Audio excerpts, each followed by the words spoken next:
Hello बच्चों, तो हमें यहाँ क्वेश्चन गिवन है, कह रहे हैं कि which of the following is true about standard cells.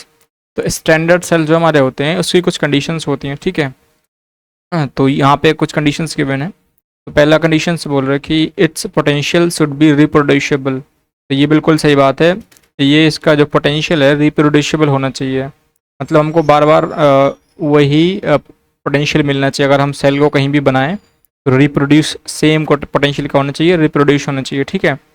तो ये रिप्रोड्यूसिबल होना चाहिए, तो पहला स्टेटमेंट बिल्कुल सही है। दूसरा स्टेटमेंट बोल रहा है कि it's potential should be constant with time.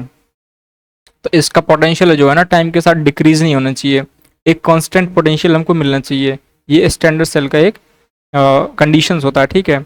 जैसे कि लेक्लान जो हम रेडियो वगैरह में सेल लगाते हैं उनका क्या होता है, पोटेंशियल डिक्रीज होता है। लेकिन जो हम वॉच में सेल लगाते हैं ना, वॉच वगैरह में यूज़ करते हैं कैडमियम सेल, जो कि थोड़े महंगे होते हैं, निकल कैडमियम सेल, तो उनका जो पोटेंशियल होता है वो कांस्टेंट होता है, ठीक है। वो हमें कांस्टेंट पोटेंशियल देता है, इसलिए हमारी जो वॉच है ना स्लो नहीं होती, ठीक है। अगर उसका पोटेंशियल कांस्टेंट ना हो तो हमारा वो क्या होता है, वॉच स्लो हो जाएगी और गलत टाइम हमको बताएगी। तो इसलिए उसका पोटेंशियल क्या होता है, कांस्टेंट होता है जो हम यूज़ करते हैं। एग्जाम्पल इसका क्या है, निकल सॉरी कैडमियम सेल, ठीक है।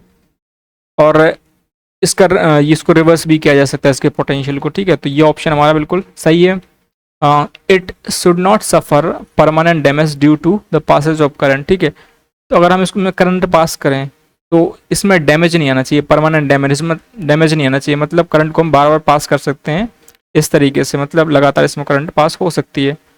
तो ये है। और low temperature coefficient of EMF, मतलब अगर टेम्परेचर चेंज हो तो कोफिशिएंट ज़्यादा चेंज नहीं होना चाहिए, ठीक है।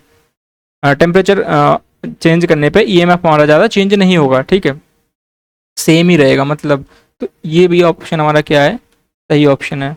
तो ये हमारे सारे ऑप्शन क्या हैं, सही है। तो ये और करेक्ट हमारा क्या हो जाएगा, सही ऑप्शन हो जाएगा। तो I hope you understood the concept. Thank you.